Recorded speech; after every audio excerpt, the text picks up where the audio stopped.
Hello, welcome back. I just got a new haircut a few days ago, so I've got new bangs now. And in case you just heard a meow, I'm also cat sitting. So expect more meows in this video. I'm trying to work with what I have, my small space, and basically taking care of a very needy and very energetic cat. So let's see, what's going on today? Not much is going on today. I decided to take the day off from work because it is Christmas Eve's Eve. So I'm just trying to give myself, some downtime before a very hectic holiday week. So tomorrow I am going to be spending some time with family. I'm gonna cook, gonna eat, do family stuff, and then I am also going to be heading out for a long weekend trip to go to my friend's Friendsmas. I'm trying to talk while also ignoring this cat.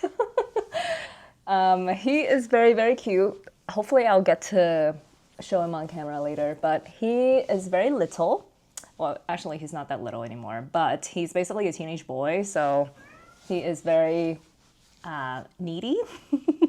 He's very needy, and he is very, I think he has some separation anxiety. He does very well at night when I just leave him out in the living room by himself. It took him one night to get familiar with my living room, but the first night I took him in, he was very, very anxious. He was like, I don't want to be alone. He meowed all night, but I just kept him outside, and I think he was able to adapt. But I'm still getting used to having an animal in my house. Or actually, it's not a house, it's a one-bedroom apartment, so it's not a very big space. I haven't had a pet in a really long time. The last time I had a pet was when I was in high school or college. So it's been a really long time. And I forgot what it's like to have a pet. And my previous pet was also a cat, but she was very independent. She did not like being touched. She did not like any attention. She just kind of kept to herself. And this cat is the polar opposite of that. He is very emotionally needy. He likes to be cuddled. He likes to just be around people. He's basically like a dog, which is pretty cool because I've always wanted a cat that acts like a dog, like a cat with dog qualities, meaning very friendly, very warm, very cute, very cuddly. And now that I have one, or now that I am babysitting one, I'm realizing how much of a commitment this could be. Owning a pet is not for the weak, I think. I feel like animals, although they can be independent, especially if they're cats, they can be independent, right? But they also need a certain level of care and emotional availability, which is something that I admit I'm not the most affectionate kind of person, and so I have to teach myself how to be affectionate because this cat needs it. The good thing about him is that if I just ignore him for a while, I think he just learns to just respect my space, and then he will try again after maybe an hour or two. So he's not constantly freaking out, which is good. I think it's a sign that he just wants attention as opposed to having serious anxiety. So yeah, that's what's going on in my life. Other than that, I'm just trying to enjoy my day off. Again, I am going to be very busy in the next few days, and so I am just kind of preemptively preparing for all of the socializing that I'm going to be doing in the next few days. Oh, I forgot to tell you what I'm doing. So usually I don't wear makeup at home, but because, I don't know, I kind of want to look cute for the camera, I decided to put on some makeup. And I feel like today is kind of like the perfect day for me to demonstrate my daily makeup. So this is like what I usually wear for work. I should have started with like the introduction to the products, but I am wearing the Beauty of Joseon Daily Tinted Fluid Sunscreen. I'm not entirely sure how I feel about this tinted sunscreen. I feel like the La Roche-Posay tinted sunscreen is a lot better than this one, but that one is also a lot more expensive than this. I think the La Roche-Posay one is like $35, I think.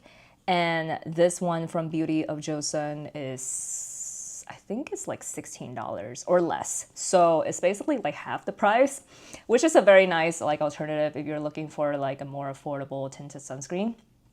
And it doesn't have a lot of coverage at all. So if you have like problematic skin or texture skin, or if you're, struggling with acne or whatever, this might not be the best product for you. But if you're someone that is looking for something that is a little bit more lightweight, I think tinted sunscreen is like the best route to go. The only thing about the Beauty of Joseon that I've noticed comparing to La Roche-Posay is I feel like this sunscreen is a lot more oily than the La Roche-Posay one. I can feel like the oiliness on my face.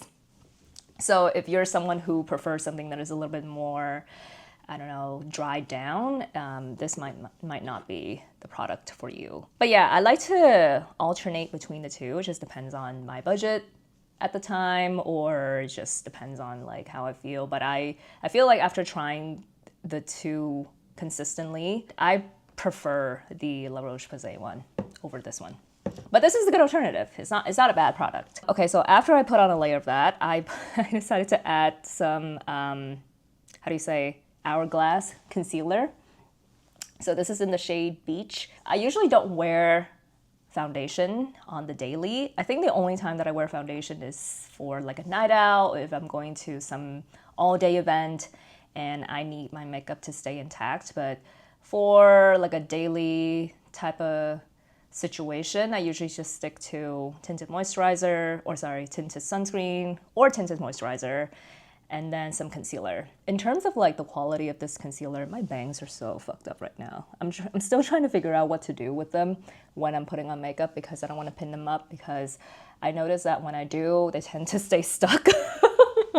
So forgive my fucked up bangs. But going back to the concealer, I feel like it's a pretty decent concealer. I would say that it's like equivalent to the NARS concealer or the Kosas concealer. So that's kind of like the baseline if you want to do like a compare and contrast, in my perspective.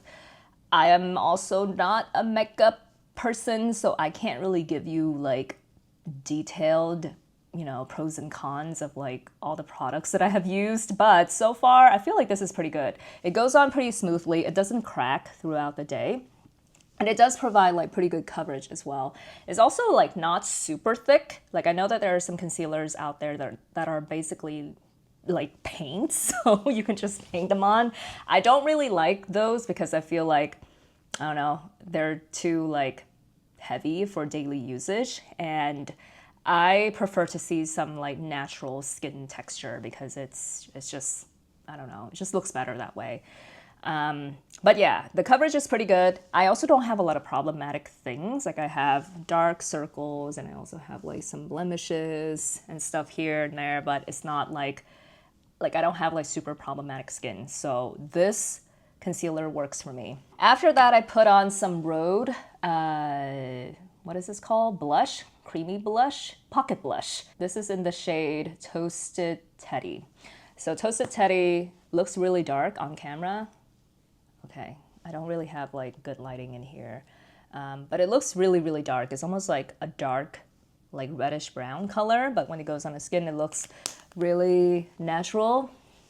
I usually apply it with either my fingers, so just tap it on like this, or I just reuse my brush that I use for my concealer, and I just like, try to blend it in. I do want to say this is from their original line before they got acquired by e.l.f. So I don't really know how the quality is now. But I do love this color a lot, and I'm thinking of getting a few other blushes from Rhode as well. I think I've been eyeing the Tan Line shade.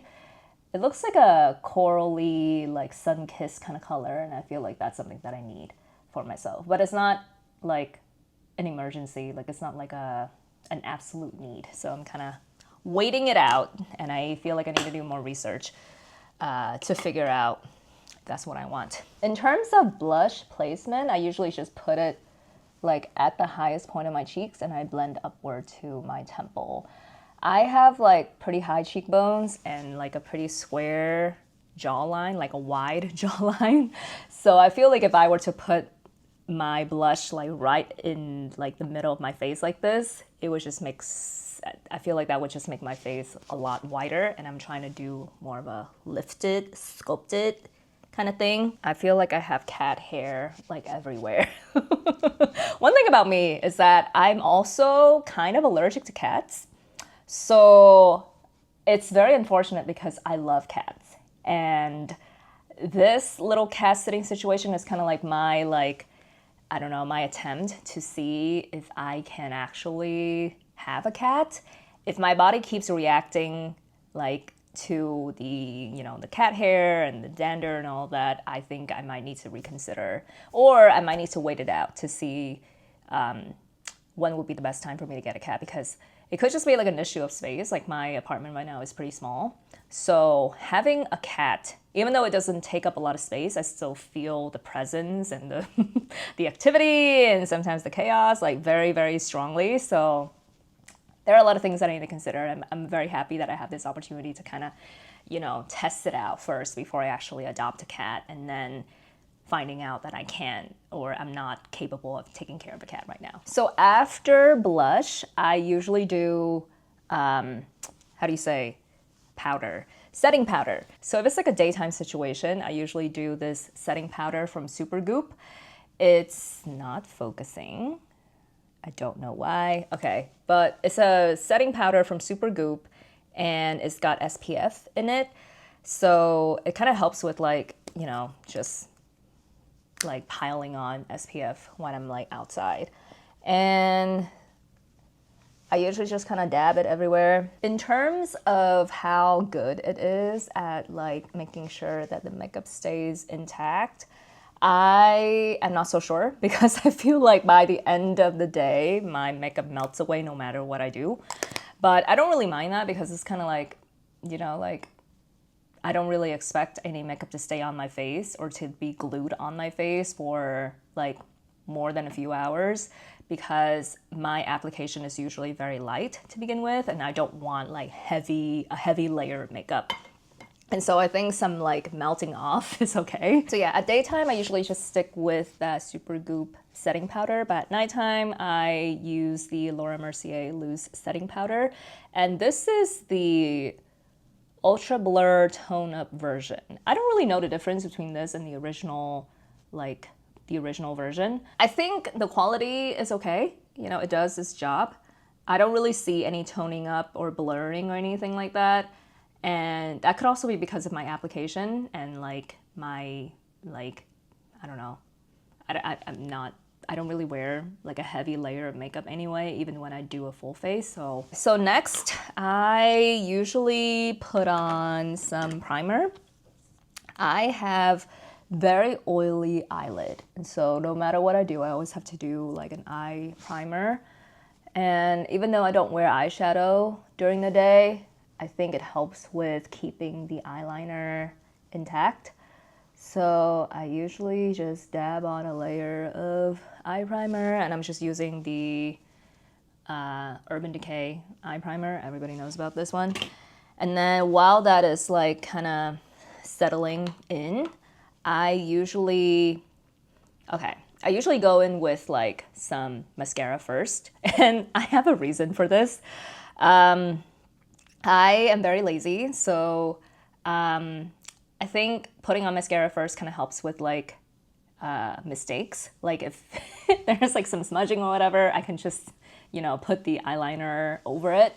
And so it helps with like making sure that I am not spending so much time especially when I need to go somewhere. Efficiency matters the most.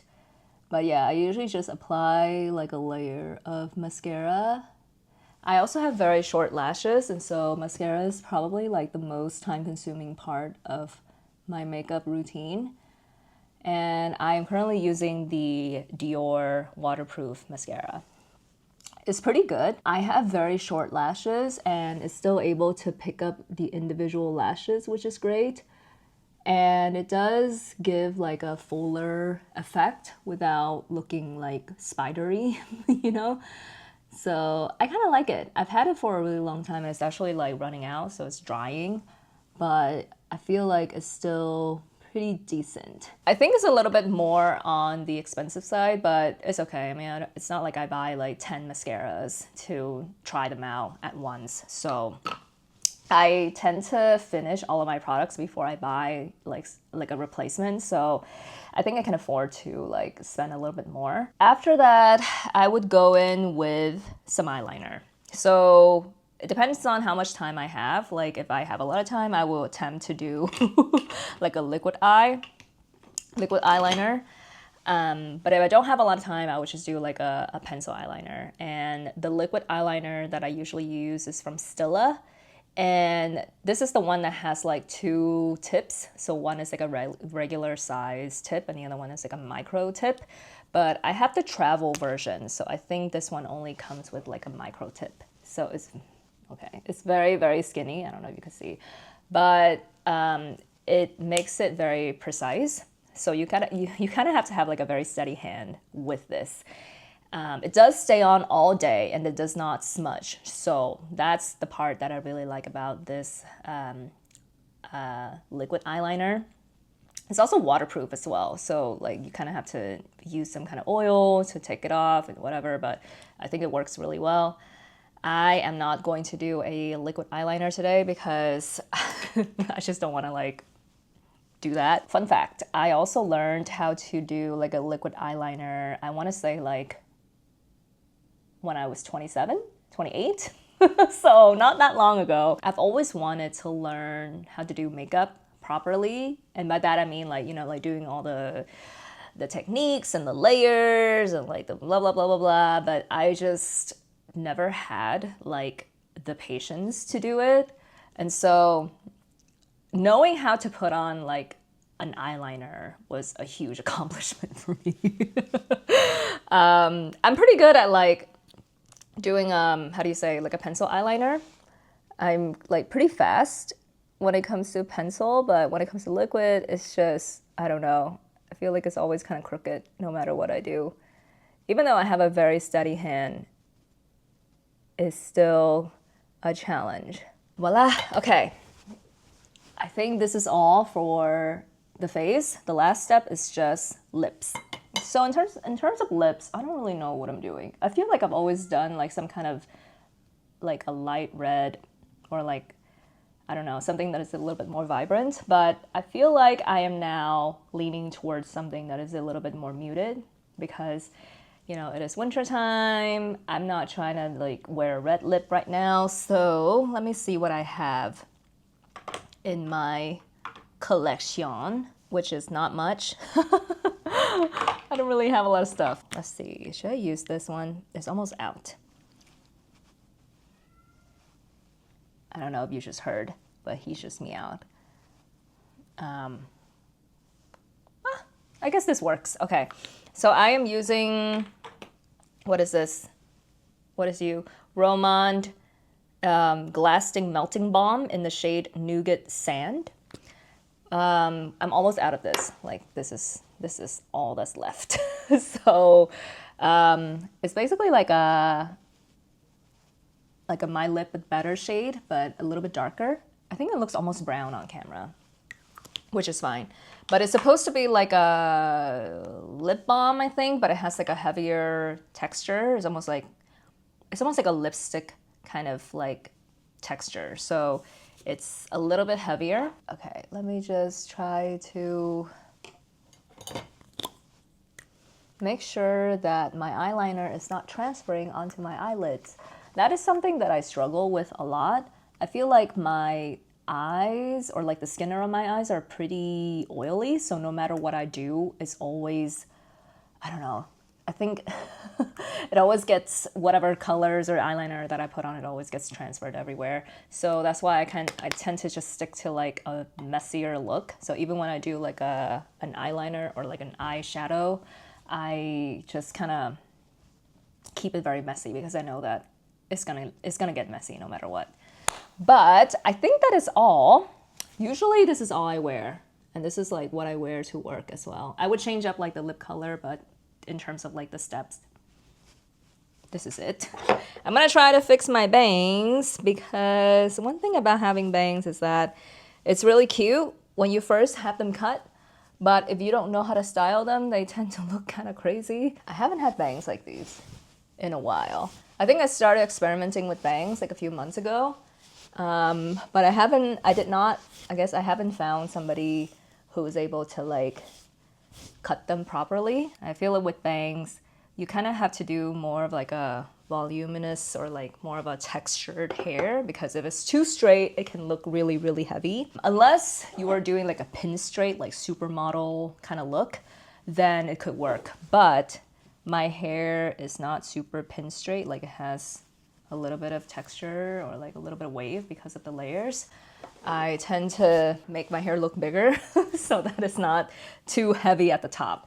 And then, you know, just kind of limp on the side. Yeah, this is my daily makeup. This is what my makeup looks like in,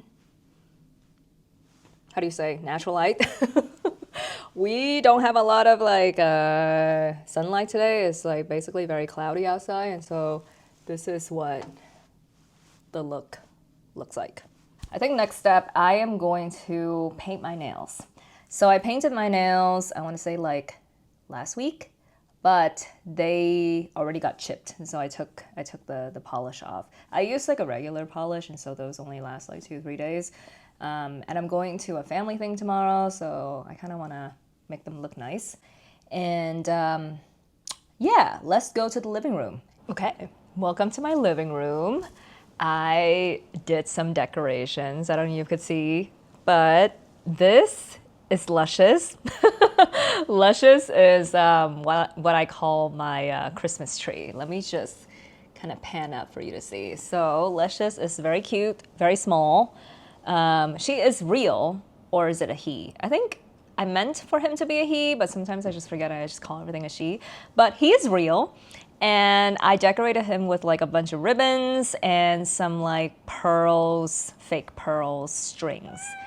And that was Luther. Luther is not showing up on camera right now, but there we go. There we go. Do you see him?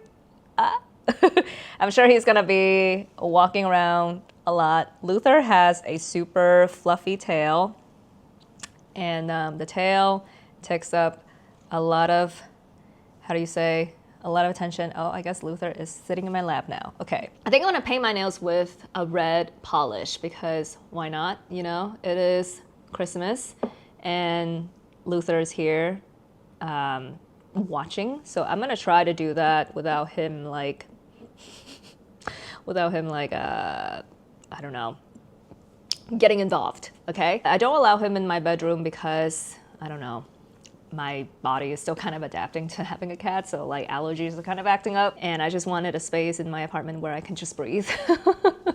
But yeah, the first night he was here, he was very anxious being left outside alone, and so I let him into my bedroom, and he did not let me sleep. He was not sleeping all night. And so the second night I decided to keep him out, and he was crying all night. All night. I was just like, I'm sorry, but I kind of have to keep you outside because I need to train you, or I need to see if you are trainable, because if you cannot be trained, then I don't know if this is going to work. And then the third night, which was last night, he also cried, but I think he eventually stopped and he learned to just like, I don't know, be okay by himself at night. And so I feel like he learns very quickly and he can adapt and he can be trained, which is great. I feel like cats are typically not trainable, so I think that's what makes him so special. his head is not showing up on camera, so it looks like I'm just like patting my thigh. But yeah, this is Luther. Luther was found on the streets by my friend. She needed somebody to take care of him, and so I am kind of like cat sitting him for a little bit. I've been on a journey of like, I don't know, I guess deciding if I want to like adopt a cat. And so this is kind of like the perfect opportunity for me. Hey, you cannot be on the table, okay? You can watch, but you cannot participate. Usually he naps around this time, like it's around lunchtime. So he is either napping or he is like super active. And I guess right now he is just more active than usual because I was hiding in my bedroom for a while. So I think once he can sense that I'm like out here with him, he will eventually chill out. So yeah, let's go back to painting my nails.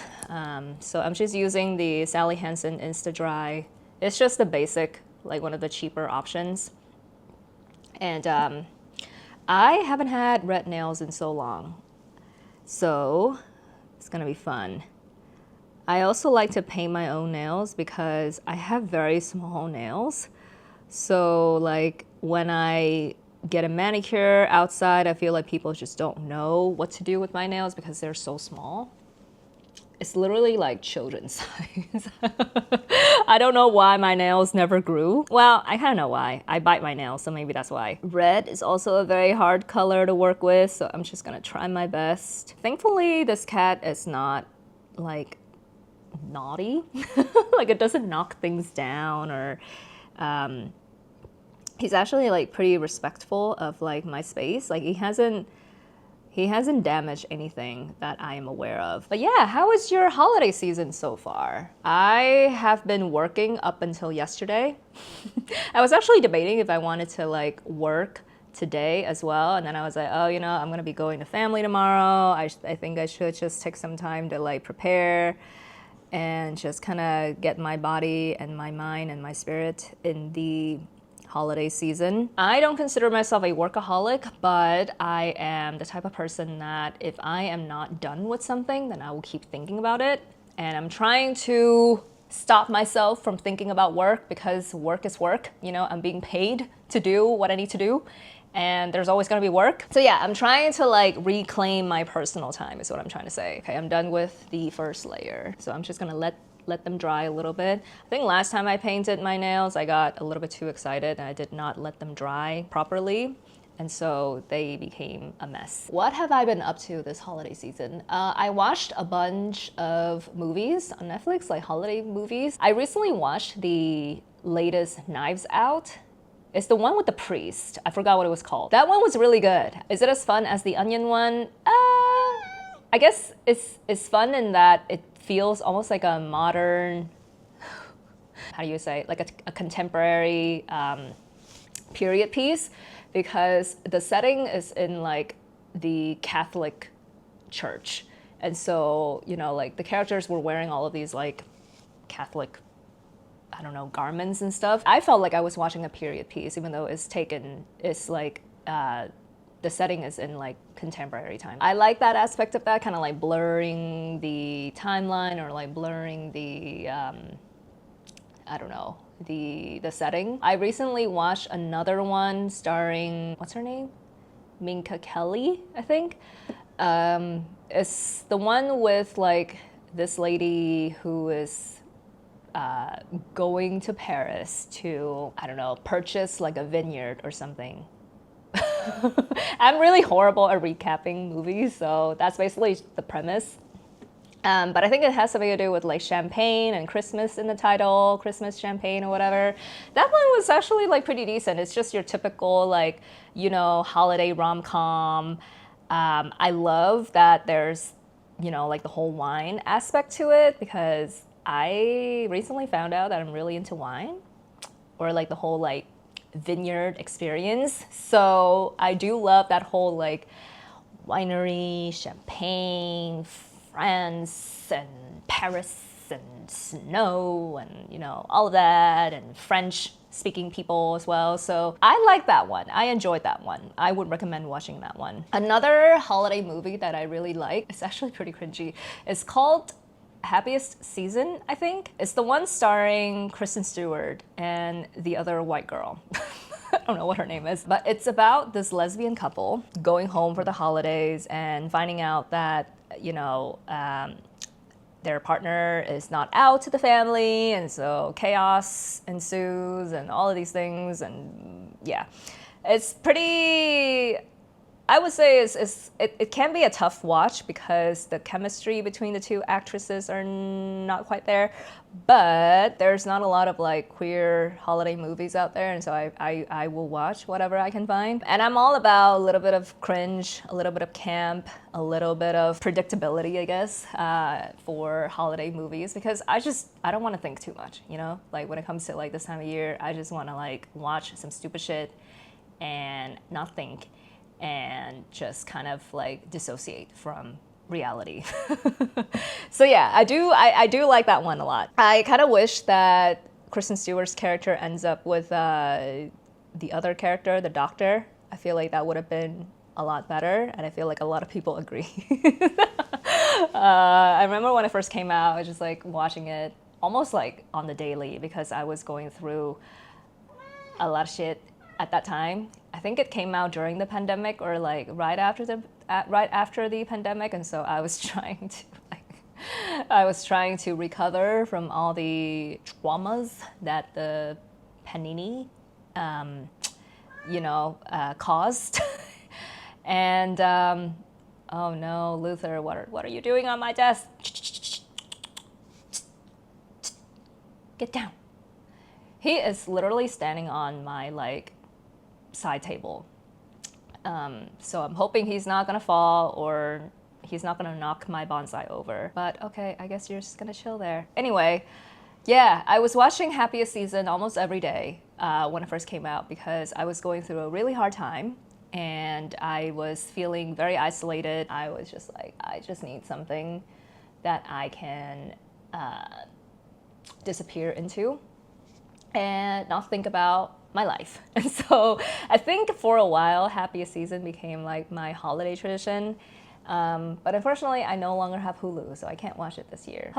What else do I do during the holiday season? I try not to do too much. I think I talked a little bit about this in my podcast in terms of like family traditions around the holidays. Like I try not to do too much. Oh, I had a little Friendsmas last weekend. That was very fun.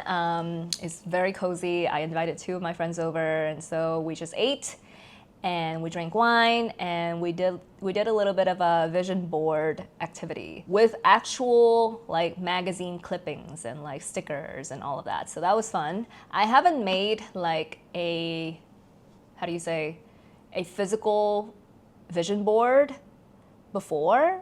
I think in the previous years I just used like Miro or like Mural or whatever, like digital whiteboard. Although I do appreciate how easy it is to just, pull images from the internet, I prefer the physical act of like going through the magazines and like cutting things and like taping things and gluing things and like decorating things. I think all of that is like more fun than just looking at your computer. I think it also requires you to be more creative as well because you're working within the boundaries of whatever magazines or like whatever resources that you have on hand, right? So if you only have certain magazines, what can you make with that? And I think those kind of activities are so much more fun. They allow you to like exercise your creativity and also kind of be like physically present as well. Like you're using your hands, you're like thinking, and you're not looking at a screen. And that's something that I'm trying to do more in the new year because I have spent too much time staring at screens this year. So yeah, I think I bought like a whole pack of like, like poster paper, cardboard paper, whatever. And so I think I'm gonna try to make more vision boards or like, I guess more arts and crafts activities with that. Okay, I'm gonna attempt to paint my right hand now. The right hand is always a little bit more tricky than the left because I'm right-handed, but I feel like after years of practice, I'm getting like pretty good at this now. The weather in the Bay has been really crazy lately. Like there was a power outage that happened a few days ago. Thankfully, my area was not affected, but I saw on the news that things were breaking down. The BART was not running. All the Waymos stopped in the middle of the street, supposedly. And yeah, people were like, what the fuck? We live in San Francisco. Why is there no power? I feel like this city is like not really built for the rain, which is interesting because it rains so much here. Like there was like some crazy flooding that happened here as well. And I'm just like, why are you not prepared for these kind of things? Like, you know, it rains for like 8 months out of the year here or something like that. But yeah, it rains a lot here during the winter time. And so things always happen.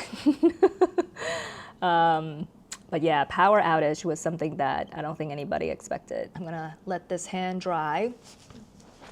Yeah, this year has been pretty crazy, I wanna say. I learned a lot of lessons this year. Or I saw somewhere on social media that this year is the year of the snake, which symbolizes like the shredding of old skin and like the renewal of like, it's not like a rebirth, but it's kind of like shedding old skin, shedding old layers to make space for like a renewed self or something along that line. I don't know if it's true. Maybe I should look into that because I'm half Chinese. I should know all of these like symbolism, whatever that comes with all of these zodiac things, right? But yeah, I saw on social media that people say that this year is meant for ending cycles, and I do feel that in my life. It's interesting because I feel like I am stepping into an era where I want to create more, I want to build more, I am ready to take on more challenges around my like career or like my creative pursuit. And I'm also ending a lot of like past behaviors or like, I don't know, behavioral problems.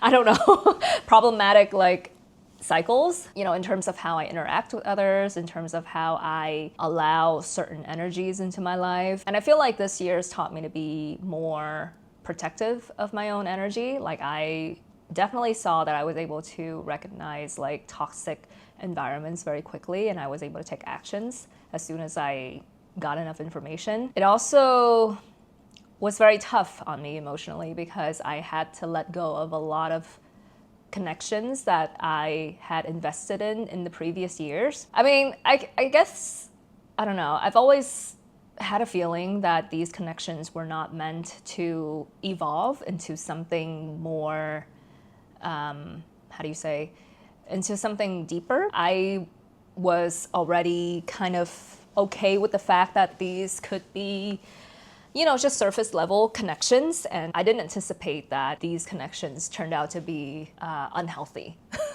I was okay with them being like, okay, well, you know, they're just people that I run into or like talk to once in a while and we just run in the same circle, whatever. But it turned out that these connections were not healthy for me. They were not aligned with who I was or who I am becoming. I had to remove myself. And it was kind of crazy because it wasn't even my decision to remove myself, but something happened that caused me to take a step back from all of these connections. And, you know, I kind of have to make some really tough decisions around what to do with these connections. And I feel more at peace now because honestly, I have more free time. I have more free time now to do whatever I want to do because the amount of time that I spent on like nurturing these connections, I did not realize how time consuming it was for me to constantly coordinating plans and like talking to people and just generally, you know, like investing my time and energy. And it took a toll on me. It really took a toll on me. I think I started feeling burned out like a few months ago, but I thought that it was because my job was burning me out, which I think is a partial truth. Like my job at that time was very hectic. I thought that I was just like going through a hard time at work, but I now realize that yes, that was a fact, but I think I was also drained by all of these connections that were not bringing me value. From my perspective, I felt like I was giving more than receiving. And, you know, their perspectives could be different. You know, they could see it as like, oh, I was like contributing equally, whatever. But I think because our worldviews and our values are so misaligned that even though their perspectives could be correct in their eyes, their contribution was not enough for me to sustain these relationships. And it was a very sad realization because I moved to this city, I want to say like 2 years ago, and I was very like intentional in pursuing friendships and creating community because I really want to plant roots. Is that what people say? Feel more rooted is what I'm trying to say. I want to feel more rooted in the city because I feel like I've never given other cities a chance like this. And so I was like, let me just try. Let me just try to plant some roots and maybe that'll make me feel more at home. And so for these connections to fall off like this, it was, I feel two things. Like I feel relief that I don't have to waste more of my time.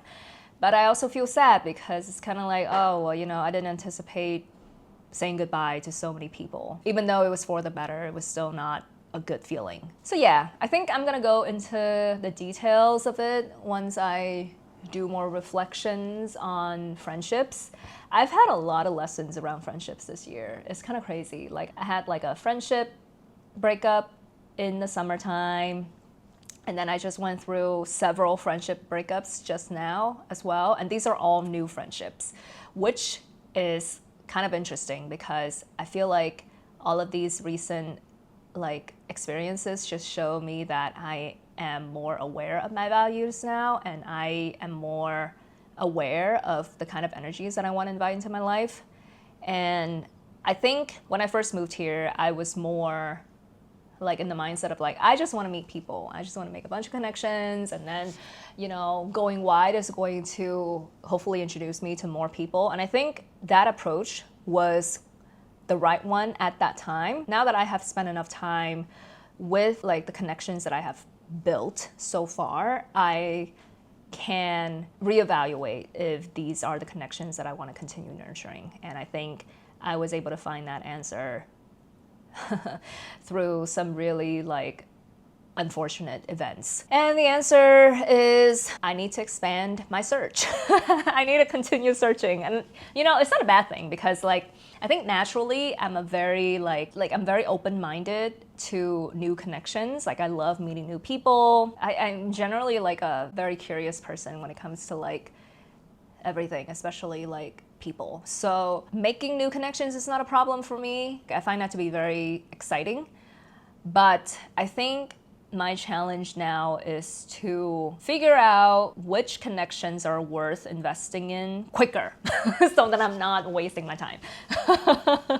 I think I am pretty like easygoing. I don't really have a lot of expectations when it comes to things. Like I just want to have a good time. And so like that's how I treat people. Like I want to make sure that everybody's having a good time, especially if they're in my space, if they are hanging out with me. Like I just want good vibes. I just want good vibes, good conversations, laughs, and, I think all of that is okay. But I don't know, maybe I need to be more intentional with creating more depth with future connections, or like figure out, is there any possibility or any opportunities for a deeper friendship here? And if not, how can I manage my energy accordingly? If it's just like a surface level connection and I can see that they're not treating me the way I want them to treat me, then how can I step back quicker? How can I like maybe still be pleasant, but just don't invest as much time and emotional effort? Overall, I would say that these lessons came at the right time. Like I am very grateful that I did not invest more time into these connections. I was able to just be like, okay, I can't do this, I gotta go. It was good, we had fun, but it's time for me to leave. I only wasted like 2 years on these connections.